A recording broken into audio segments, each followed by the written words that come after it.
Greetings, travelers. Greetings, travelers. I'm sorry, I It don't is have this I. going. Yes, it is I and Kari. Why? Because Beau, I don't know. We might have a curse on the Eerie Travels crew at this point, is what I'm thinking. Beau is a little bit under the weather, so I have the amazing Kari joining me today, and we're super excited because this is Halloween week. So we have one more live the night before Halloween where we're going to do a bunch of listener tales and stuff. So that's super exciting.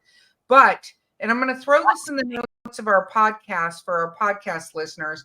I just want to say there's a little bit of breaking news, which is there is an animal that a zoo is asking for help identifying that has quote unquote shown up in other animal paddocks. And I'm a little like,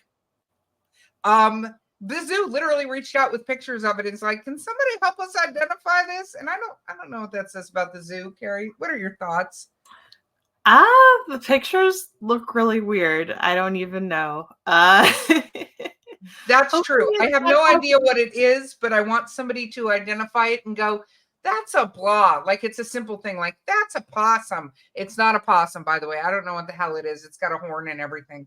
But I hope everybody's being super, super careful because the veil is very, very thin. All of our little friendly visitors, and we've been inundated with listener tales. So don't forget to send them to us at eerietravels.com or info at Eerie Travels. But I'm not going to take too long because we have a freaking amazing guest today. So I'm going to bring him out because we are very, very lucky. We have the amazing Lyle Blackburn. Woo! Welcome, welcome. Thank you. Thank you. So thank you for joining us. I want to start with because I think it's always important to get origin stories. So I found out just moments ago that you're a musician, but I want to know how you went from musician to cryptids. Like how did you get into cryptids?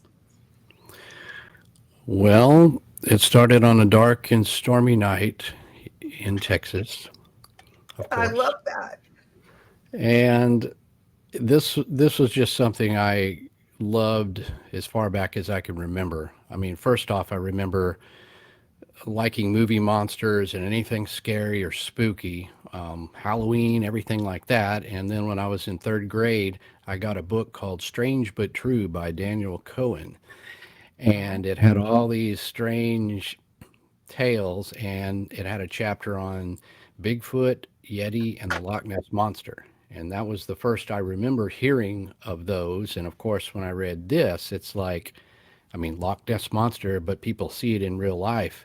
I'm thinking, wow, this is cool because this is a monster you might see. This is like real stuff. And my father is an avid hunter, so I grew up basically from the time I could walk. I was in the woods and camping and hunting and all that stuff. So, wooded places, kind of merged with, I guess, tales of monsters and so I was just always into it. Well, of course, you got to make a living in life. So I thought, well, a career in rock and roll would be a good one. So I was good at writing and music. Those are the two things I could do. So that's pretty much all I've ever done is I've written for some magazines and done some professional writing and toured around the world as a musician with a couple of various bands. So,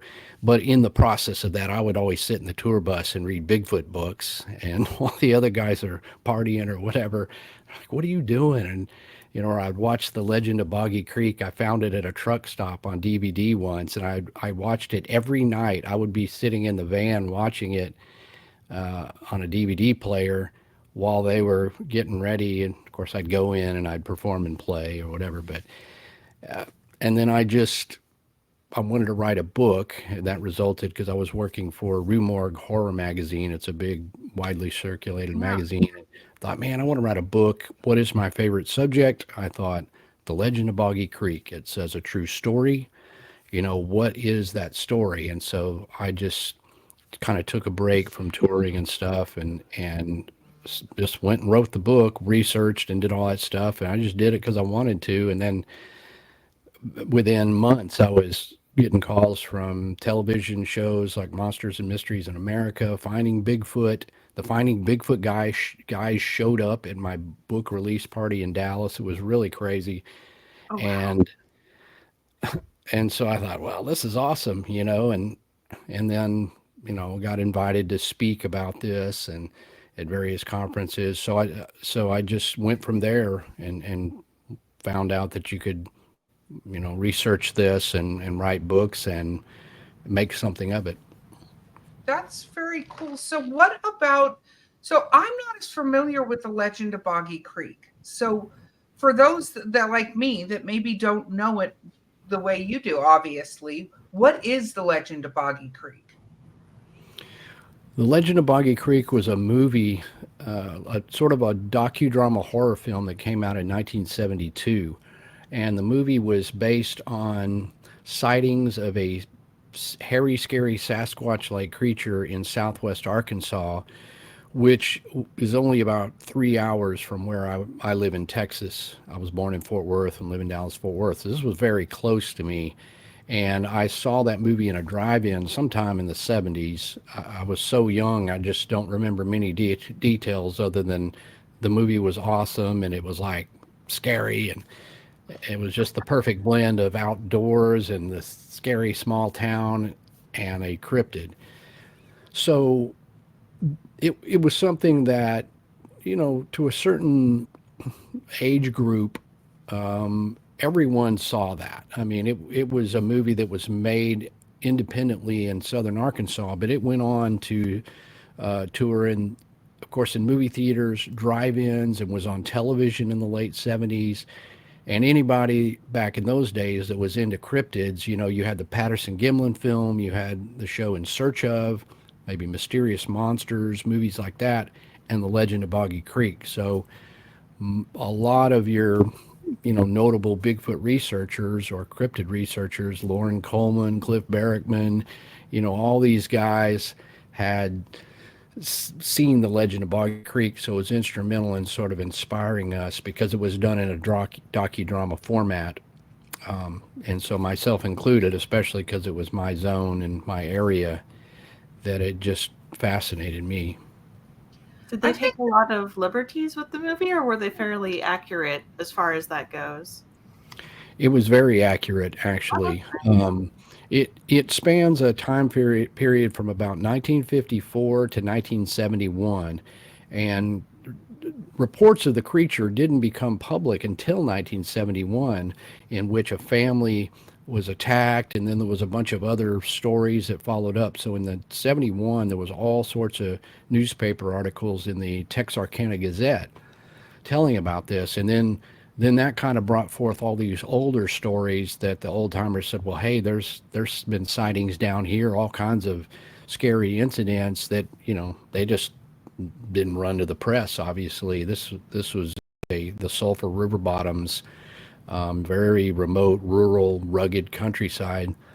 And so really the movie, the way Charles Pierce, the director, did it was perfect because he had real people reenacting the stuff on location, sometimes on location, literally where the sightings had occurred, and that gave it this sort of like a docudrama or a documentary. Yet it was really well written and was scary, and so they didn't have to take a lot of liberties because the stories that, as we well know in cryptid research, man, these stories don't need any help. They're already done, alarming, spooky, or whatever already. So if he could just film that in such a way to get that across, and he very well did. And the movie's a little bit dated now, but at the time, I mean, it literally scared everyone that saw it.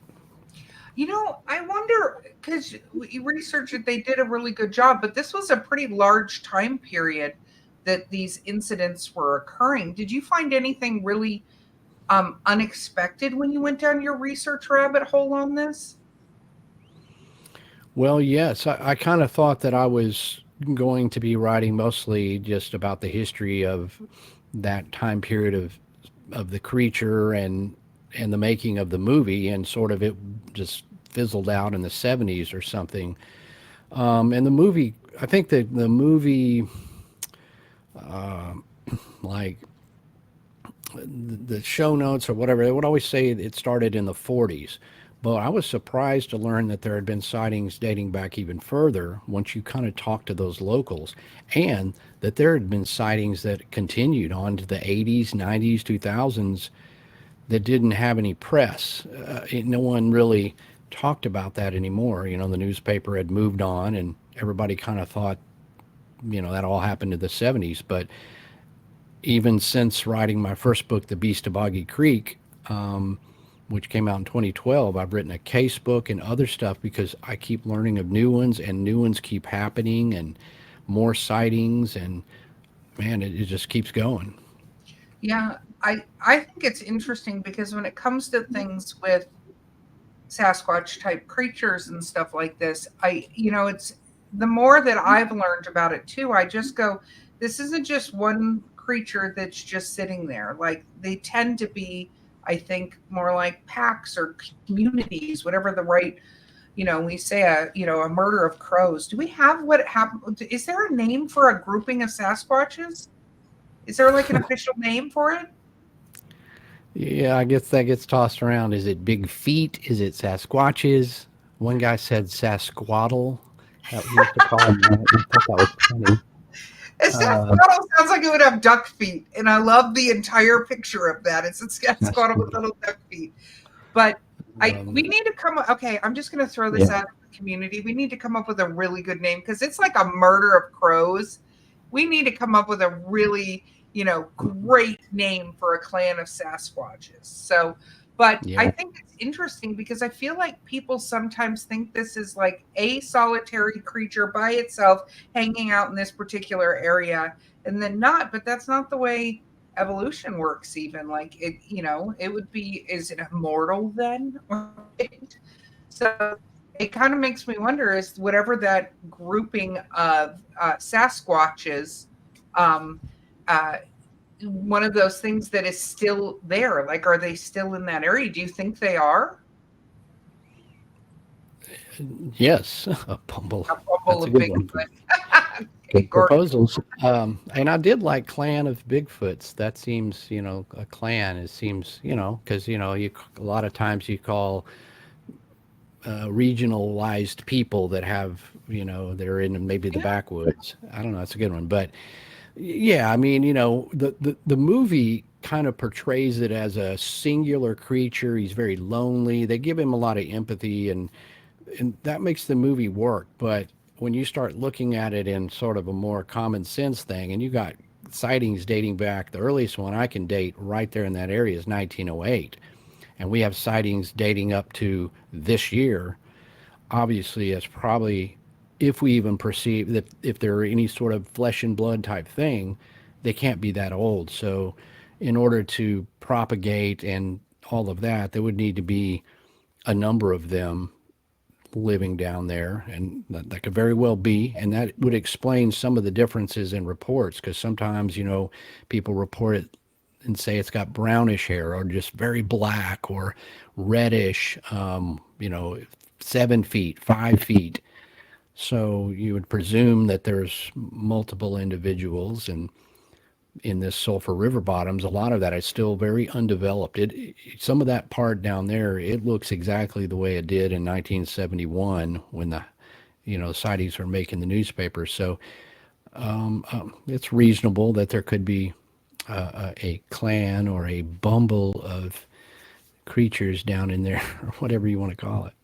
I think I like Yeah. clans. It kind of gives you a family feel, and I feel like these are creatures with family. Yeah. Right. No, I really think so. Uh, where they said tribes of Bigfoot. I think it's really, Mhm. that part is very fascinating when you get to, especially because, we always go, um, do people, um, do why people don't talk about these events. And you're talking back to 1908. You go, why didn't people talk about it? Why didn't they bring it up? And we constantly have to go, most people do not react well when you say there is a monster and you saw a monster in this area. Like, that is generally not an accepted communication through society. So, well, this is why we don't have panthers and wolves and,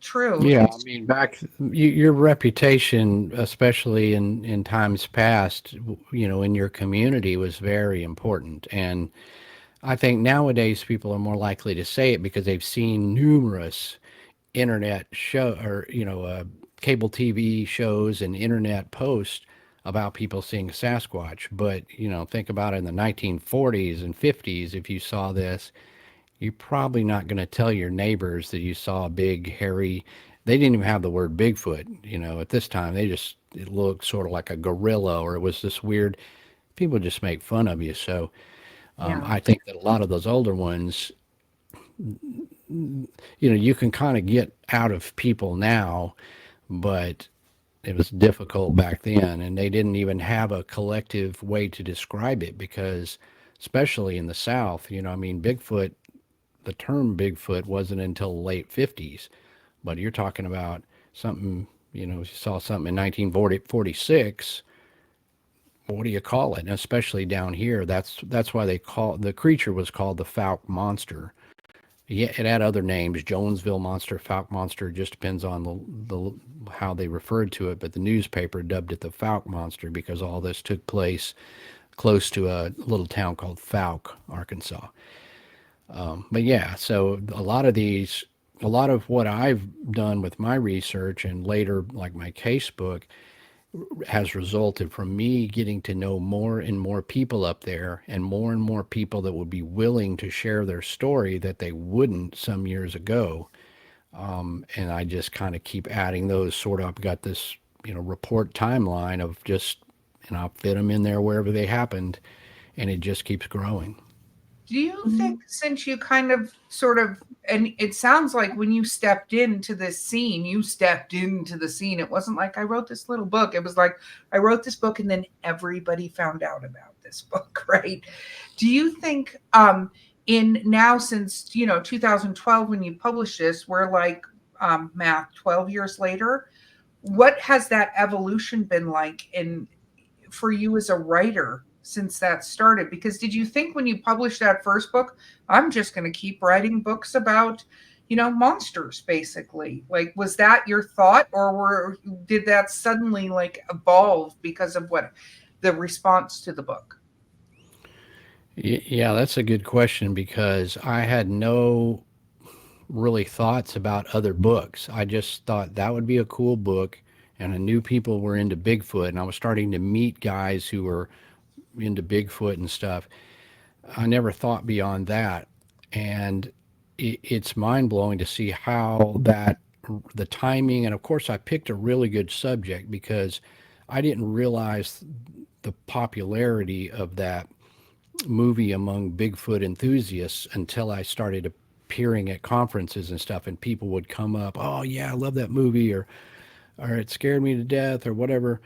Like that one guy posted, it was like a staple. They see it at the drive-in, or they'd watch it with their dad. But that they kind of jump started a new era of celebration of the Legend of Boggy Creek because there's a place called the Monster Mart there, which is like a little convenience store. But at the time, and when I started researching in 2009, they had a couple of newspaper clippings on a cork board and not much to see. Now, the owner has been inspired because the book and then subsequently television shows have covered it a lot more.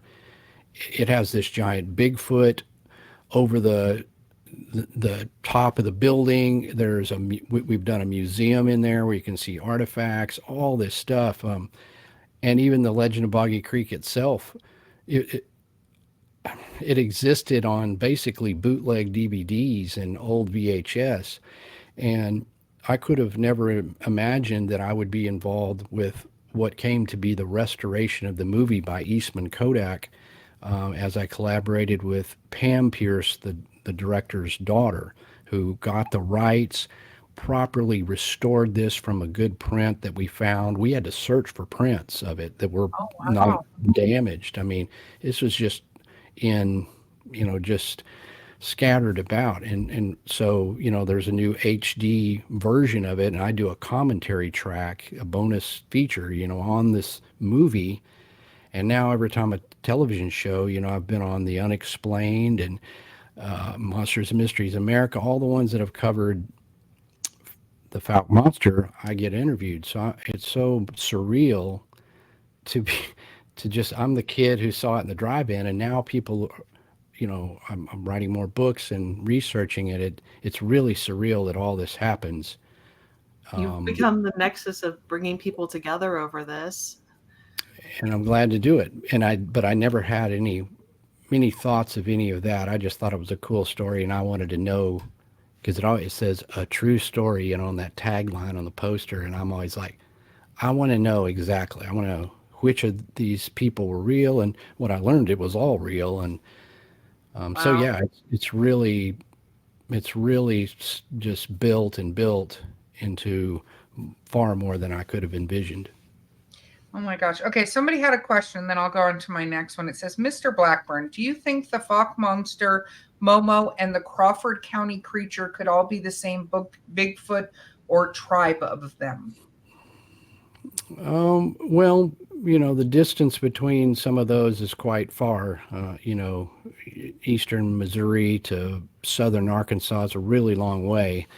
So as far as being a part of the same sort of tribe, or, if we want to say there's groupings, I don't think so. But I think they're absolutely probably similar creatures, if not the same species. I mean, they're essentially described much the same. And, while we grapple with trying to explain Bigfoot as a singular, encompassing term to one sort of mysterious creature, it's hard to imagine that there may be dozens and dozens of variations, but I mean, there could be, but there's no way to really tell, because citing descriptions and conditions in which people see these can be scary or brief, and the consensus is hard to get. They're not exactly the same, but and I think he's referring also to Momo is said to have a three-toed footprint, and the Fouke monster a three-toed footprint and stuff like that. But it's even in question as to whether these creatures actually have three toes, or there's individuals that have a deformity or something else. But without some of these creatures, like to examine or to have a closer look, it's all just speculation. No, totally. I mean, we jokingly say it, but the truth is that that kind of deformity sometimes comes from incest. So it's like, is there incest in some of these things? But not that that doesn't happen in very evolved species, especially depending on the shrinking size of a group of them, right? That can easily happen, because a lot of times that desire to mate is very different than a logical part of your, hey, that's my half sister brain, right? um and it's interesting, but I think there can be a huge difference. Like any kind of creature, when it grows in different areas and different weather climates and different things, it's kind of like, a skunk ape is going to evolve very differently than something up in the Pacific Northwest that has, oh wait, snow, right? Because there's not really snow in Florida for the most part. So I think it's, a very, very interesting and sort of, it will be cool when and if we can get to do any sort of scientific research around this creature, right? Oh yeah. We jokingly said there should be a band name called Bigfoot Incest, like an 80s cover band. It's terrible, but yeah, people still want the shirt. So okay, I'm curious. So you did the Legend of Boggy Creek. Where did that kind of go for you? Like where did you then want to put, after having that amount of attention on that particular topic? But then what other creatures did you kind of get involved in? by default. Like, I mean, I know people suddenly go, what about Frogman? You know, like, they get excited. So where was your next, like, I want to look into this creature? Well, I wasn't sure because then now, of course, I had to think, okay, what do I do next? This is fun. And I can travel around and do stuff without an entourage of a band or a tour bus. And it was refreshing. And I thought, okay, I'll consider another book, but I wasn't sure what. But I liked the Legend of Boggy Creek. It was a southern Bigfoot. It was a southern tale. It was swampy in nature. So I thought, well, what would an average person do in this situation? I went on what I called a swamp tour, in which I went to numerous swamps around mostly in the southeast part of the country, to Okefenokee, Honey Island Swamp, Skateboard Swamp, all sorts of swamps, and we're talking to people and looking into cases of swampy kind of cryptids. And I kind of intended to do maybe a more encompassing swamp book, but I went to Bishopville, South Carolina, where they had tales of a creature called the Lizard Man. And it had been seen in Skateboard Swamp, and it had allegedly attacked a kid in 1988 and all this stuff. And I'd heard of that, read some stories, but I met up with a retired police officer who was the sheriff at the time all that went down, and he had all these police files and all this stuff, and I thought, wow, this is pretty cool. And it's a swampy creature, kind of a creature from the Black Lagoon in modern times. And so that was good. And so when I was there, the newspaper came out and wanted to interview me. So I'm like, okay, cool. And so I talked about my book and what I was looking into with the swamps. And when I got home from my swamp tour, somebody sent me a copy of that newspaper, and it said, writer plans to write book on Lizard Man, which I Oh, never really wow. seen. And I thought, well, I guess I'm writing a book on the Lizard Man. So I will And take all your fans are like, yay! And you're like, oh, okay. yeah, well, Go. Writing a that's book where on Lizard fate Man. that's where fate is taking me. So that's what I did. And I wrote and I thought the book on the Lizard Man was a good one as well, because it was a similar feel. It was a southern tale. You had police after it, and it didn't have a famous movie, but it had all the ingredients of the media circus. And also, I didn't really want to be, while people call me a Bigfoot researcher, but really I just like all cryptid cases. I like spooky monsters that people see in real life, and I didn't want to be pigeoned as a Bigfoot, just a Bigfoot guy. So the Lizard Man, kind of follow up with that. So it's another cryptid, even though I've returned to the Bigfoot theme quite a bit, there's a lot to that, but that's kind of where it went from there. And then the Lizard Man was, I was on a publisher at the time, and these, Beast of Boggy Creek was their fastest selling book, they said, of all time. And, so I followed that with the Lizard Man, that really, once I did that, then I was kind of I had, I would say, a template or a format as to how to do these books. And now I later went and wrote the swamp book, which is called Sinister Swamps, but that didn't come out till 2020 because of how big that subject got with all these notorious swamps in North America. So I finally did the book that I had done a lot of research on way back in 2013. It all kind of piles up, and I'm always researching different stuff, and it may, like I said, I just kind of go sometimes where things lead me. On the Lizard Man, I mean, Lizard Man, some of these other things, again, talk about it like it's a singular and only creature that existed when this happened. But what did you find?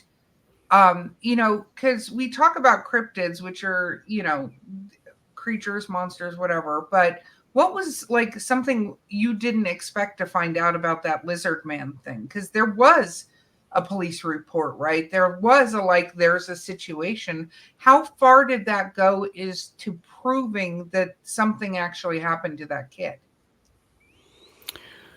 Well, the witness that kid, Christopher Davis, who claimed that he had a flat tire one evening on the way home from work out there in this road that cuts through Scape Swamp. And as he finished up changing the tire, he looks up and sees this thing on two legs coming at him in the moonlight. And at first he thought it was a person, which would have been scary enough. But then he could see it was brownish or greenish and looked to be scaly, and had three fingers on its hands. And he just jumped in the car and drove off, and the thing tried to get on the car.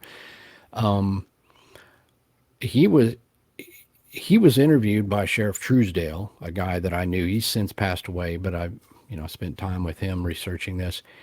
Sheriff Truesdale, I mean, he was trained by the FBI. He knew when people were lying and when they were not.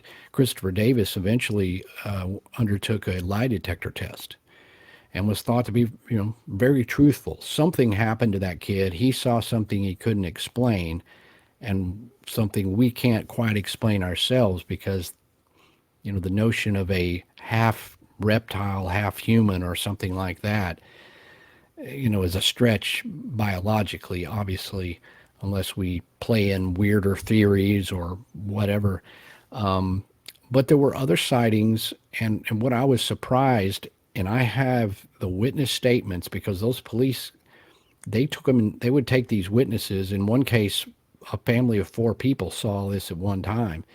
They would take them in and make them write down what they had seen, separate them, just like a real police case. And a lot of them noted that they thought it had hair, it looked brownish, and one of them even said it kind of looked like a Sasquatch. So maybe a lizard man is a stretch, but I thought, well, what if we have a swampy Sasquatch, could have a skin condition covered in algae. I mean, this is at night. It's a scary place out there. It could have been wet or glistening.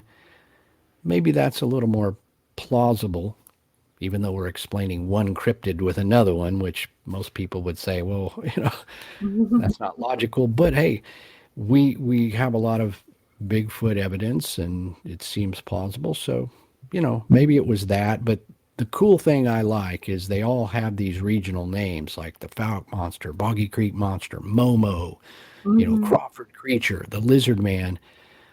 Well, that's just the name that stuck, and the newspaper picked up. But that doesn't mean it's a lizard per se. That's just what they called it, and that makes it have a little bit more personality, I think. Well, it's interesting to me, because I got into this via Mark, and in the whole Eerie travels thing. Like, I knew about the creatures and stuff like that, and but I wasn't as in deep into this now that I feel like I'm getting sometimes pushed into the deep end of the pool on this. But what I think is always interesting is, like, you tell me that description, and then I go, let's talk about the Flatwoods Monster. But the day after, when the metal suit was half gone, and people said that they had a lizard type creature, like even scratched the car and stuff. And then you go, well, that was something. Like, to me, Flatwoods is something in a suit like that. If you look at the suit, metallic skirt, that's not the creature itself. It's what the creature was in, the super suit, so to speak. So then I go, okay, well, it's not far off in that area to have a creature like that having been experienced with the things. Is that what they experienced? Something that was maybe left behind or here or whatever. And you go, is that what they saw? Because I also think too, yeah, there's a degree of all these differences, but it's kind of like, the looks now of the hodag and stuff like that, potentially being some of these other serpent type creatures that have been seen all along this river, way this entire time. And again, getting different names because of who's encountering it and whether it was, where in history it was encountered. And is it a Meemaw and Peepaw going, yeah, that's the rock creature, because that's just what they named it, because it kind of looked like a rock till it moved. So I think this is just such a fascinating thing. And especially when you go through people who are not, it's not like you have Barney Fife, the sheriff, in every one of these situations that is just going, okay, scary creature. I mean, you're FBI trained. You have people that are trained to go, is this person drunk or did they actually see something, you know? And when you have enough of them, you got to go, no, they saw something. Now, what is it? I agree with you. It could be a Bigfoot that's wet or that lives in the swamp. And, you know, that's been part of the thing for people in like Florida and the whole South is seeing these things is they are muddy and stinky and very different than the Sasquatches that you see up in the Pacific Northwest or even up here in North Carolina where I live. You know, there was a bunch of people describing a gray furred Sasquatch that they had been seen multiple times, like a group of them. And you go, well, what is that? Why do they have gray hair now? Those ones, right? Or silvery, like are they just old? Is that what happens? It's just it I don't know. It's really fascinating to me. It must have been really interesting for you liking all this stuff and then going down these rabbit holes because you know, I haven't I've had people come talk to me and tell me stories, but I haven't gone to interview witnesses, but I know Mark and Kari talk about how like Mothman, for instance, that in witnesses they interviewed said it looked like a big flying Sasquatch. They did not say it looked like a creature with moth wings, right? Which is the statue and all of that stuff as people talk about that. But that's not what the witnesses they interviewed said it looked like. So, you know, it's got to be interesting hearing from these different witnesses, including the Sasquatch ones that go from 5 feet to 8 feet, right? In description. Yeah, you know, it is a bit mind-boggling the differences in descriptions of these things, and uh, but there's definitely a possibility that you can see similarities in different ones, and you know, any of this, it's hard to say. Is it a, you know, is it a flesh and blood creature? Is it, you know, Flatwood's monster? Obviously, there's a flying object scene, and then there's a creature. We can say extraterrestrial. The lizard Mhm. man sounds could be kind of extraterrestrial, but no corresponding UFO sightings were made. So you know, we just try to sort out a puzzle that we don't have all the pieces to. But it's definitely interesting, and I, you know, in all my books and most of my stuff, I've gone to the places where it all happened. You know, I've been to the TNT area where Mothman. I've been in the Skateboard Swamp, Boggy Creek area billions of times. And when you interview people there, and you can interview people face to face, and you can look most, you know, when I can go out and look at the exact place where people said they saw it, I can make a real assessment as to whether something like that could be concealed out here or would be here. And most of the time you're like, yeah, this is a spooky, creepy place. And you know, the TNT area with Mothman, there's just a Oh, weird vibe about that place. oh, I That I, agree. I went there for the yeah. first time this year during the Mothman Festival, and you can ask Kari because I went in and we went into one of the domes, right? Which Hmm. for whatever reason, in my mind, I didn't quite realize was literally a dome. I don't know why when people were like, "Oh, the domes," I was like, "Yeah, the domes," and I got there and I'm like, "Oh, the actual dome. It's a dome." It's like, anyway, I'm here all night, peeps. I just didn't get it. And I remember walking in and I'm just in the area and I'm like, no, I don't need to stay here. Like, I don't know what it was about that entire area, but I was like, this does not have a warm and fuzzy feeling at all to me. Like, this was not like even calm and serene. It's creepy to me, right? So Yeah, which may suggest that some of these places, you know, I mean, even John Keel suggested there were certain areas, locations, geography, or that that created these things, that had a window to the paranormal or something. And so, yeah, you're not sure, is it the creature or the location, you know, and you're processing that through the filters of the witnesses who all saw it under different circumstances and saw a little bit, just enough to add to it. So it's a constant building of these cases where you keep having more witnesses, and then you look for the consistencies throughout. Oh, somebody's asking, have you ever researched the Kansas City area Mothman sightings? I have not looked into that. No.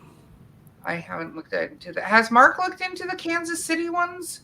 That's definitely something he's researching, especially with on the unsolved mystery stuff. A lot more of that has been being brought up. So that's Yeah, probably going to be a future episode.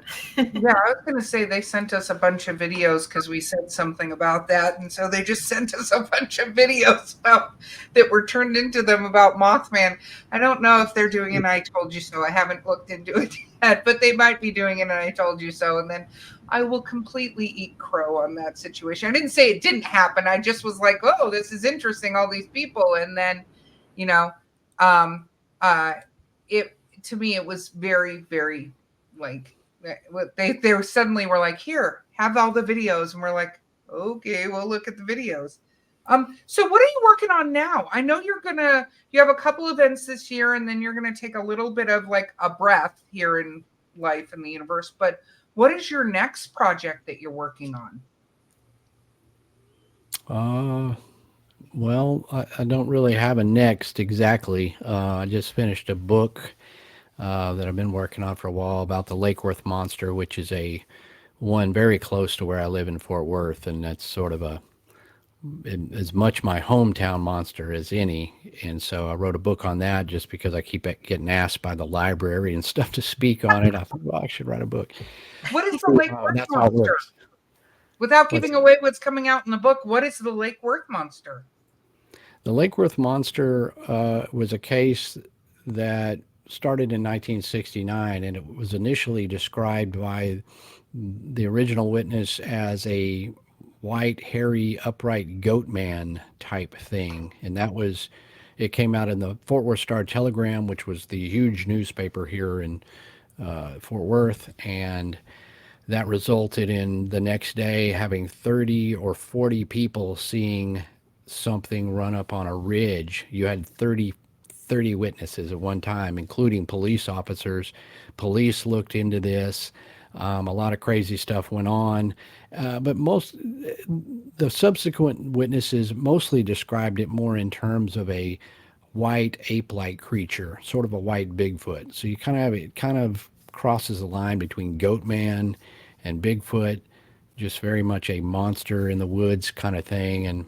And a lot of people I've met over the years in this area either were there or had something to do with it. There's been other incidents that happened after the 1969.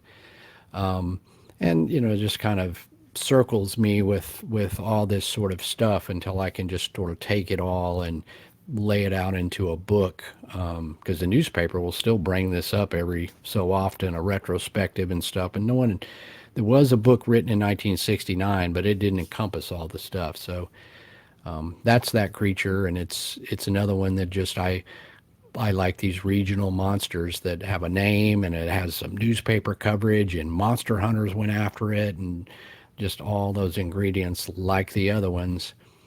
So yeah, I've been working on that. That just came out.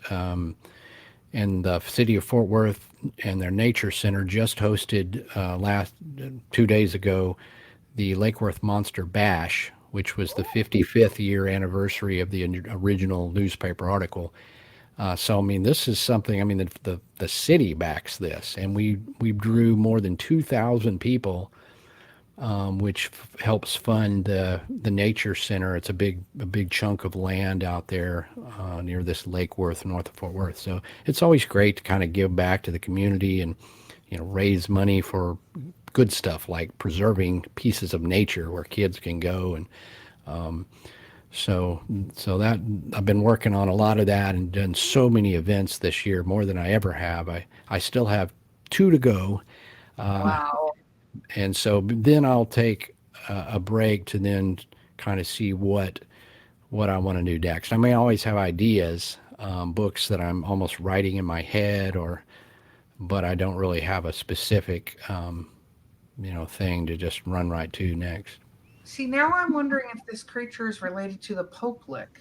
and the Poplik just was armed itself, like, because the Poplik was a goat type creature. See, this is Definitely where these things, if you're willing to step back and look and go, creature type too, yeah. yeah, is this another version of that creature, or is it a Sasquatch, or do people see two completely different creatures just in the same sort of sphere? Because we know people have seen like dogmen and Bigfoot in similar areas and stuff like that.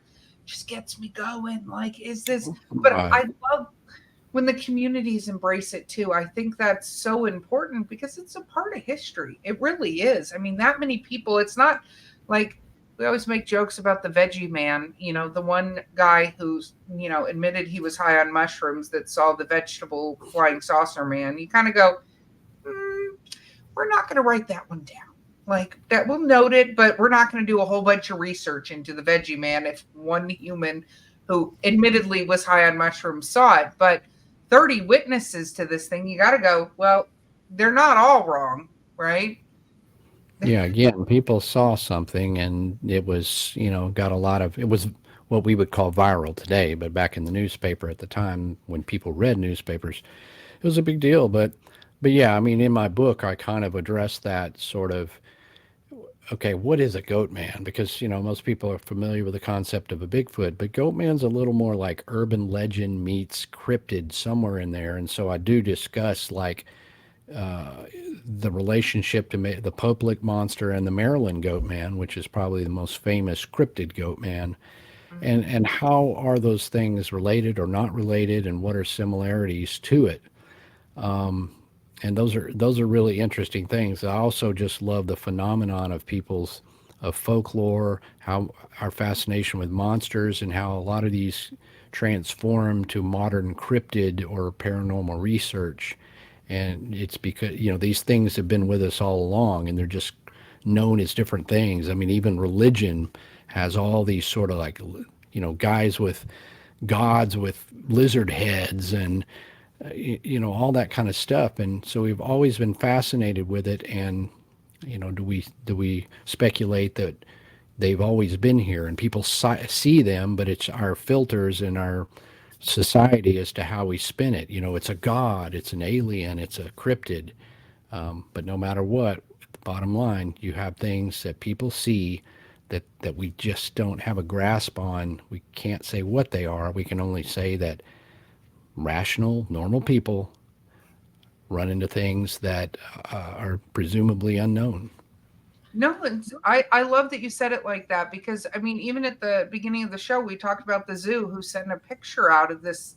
It kind of looks like a deer-like creature, a little bit, like but they're like, "Hi, we don't know what this is." And for a zoo to come out and go, because they shared that amongst their community before they went, "We don't know what this is. Does anybody want to tell us what this is?" I think it's really interesting because we constantly are discovering new creatures and new things, and you just it's kind of like the whole panther thing where people were like, I think I saw a panther, and so many people were like, there's no way. There are definitely panthers, at least up in our North Carolina area, because people keep getting them on their trail cam, like legitimate panther like size type things, and people are like, oh no, they don't live here. Well, they're at least traversing the area because people keep seeing them. So even though that's like a real animal, I think all these things can be some degree, and whether they're intelligent like we are or some degree of intelligence, because I think people forget there's a lot of animals that are, just as intelligent, at times just evolved differently than we did. I mean, they talk about that with like dolphins and different gorillas and stuff. Like, they have a whole level of intelligence. They just can't sit down and have a conversation in English or whatever with us, and therefore people discount their intelligence level. That was a tangent. Go for it, Kari. I was going to ask, do you have any possible tips for anyone who wants to go down your rabbit hole and maybe research a local cryptid and get into doing this? Well, sure. I mean, it's a bit of investigative journalism. You just, if you find a shred of story that suggests somebody had seen something in your area, you can do a search of newspaper articles, online and see if there's newspaper reports, or if you know a person that said they saw it, go interview that person. And a lot of times they can point you to other people who have similar stories. A lot of that is just boots on the ground to find some of it if it's not already publicized, and just sort of follow the trail where it leads, interviewing people and then writing up what each person said, recording it, get them on video, and then of course go to the location, even if the location's changed. I mean, I've gone to places like Defiance, Ohio, where the famous Defiance werewolf was seen in 1972. Well, the rail yard doesn't look the same now, but just at least going there, you get a sense of like, okay, you put that story into perspective instead of just reading it. You put yourself there, and then you can document it. You can make a podcast episode or a book if there's enough to it. But yeah, it just sort of takes time and dedication, and also not just Googling stuff. I'll tell you right now, Wikipedia is very wrong about a lot of these cases. I was doing some Dogman research about the first historical sighting of Dogman. Every single website echoes the same wrong information, all of them. They just steal it. And a lot of these older sightings, I used to always try to trace back to the origin, and it was almost always Lauren Coleman, who had first fielded the story, written about it in a book, and then was copied to 50 other websites. So always try to trace back to the source material where, people say that there's, well, who, or it was first cited here, and, where's the newspaper article, or where's that source? When you trace it back to the original source, at least you're getting the closest firsthand story that you can possibly get. So that's how I do it. I agree. I really think a problem with the internet is it's become an echo chamber of just people taking an article, rewording it a little bit, and then all of a sudden they're just making more and more of the same thing without adding anything to it. Did you have any barriers with trying to talk to people who were really reluctant to talk, or were you able to approach them and show like, no, I'm taking this seriously. It's okay to talk to me? Certainly, and especially in the Boggy Creek case, there had been a movie, and it was super famous, and people had, I mean, that that town had 500 people, the population in Falk. At times, there was double that amount of yahoos down there with shotguns and 12 packs, and just it was a circus, and they were tired of it, and they didn't want to talk about it. News stories would sometimes chuckle at it, and nobody took it seriously. And that's where it kind of was lying until I got up there. I said, this is a serious book. I'm not making fun or judging. I'm telling what these hardworking people here saw, and what is the story behind the movie. Who are the people? And slowly but surely, especially with the help of a guy who runs a historical museum in that county, he helped. He had been raised there, so he'd say, "Please come down and talk to Lyle." And once I kept returning several times, they began to say, "Well, he's not going away, and he seems capable of this." And just getting to know the people, that's what made them open up. And even that, there'd been a few people who just didn't want to talk about it. They'd had enough people laughing at them, and they just that was it, and you can understand that. But yeah, that sometimes people are reluctant. Yeah. No, and I can understand that because again, you don't want to be made fun of. You don't want to be called stupid. You don't want to be, lessened, because one of the worst things we do is, perception is reality. So that's that person's perception. And to say your perception is wrong, it's just, it is not a good thing. So what are the two events you're still doing this year? Where can people go see you before you sneak away into Rockstarville?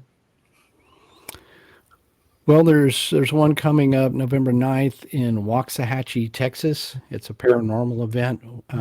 Myself, Ken Gerhard, David Weatherly, some other guys, a lot of Texas guys will be there.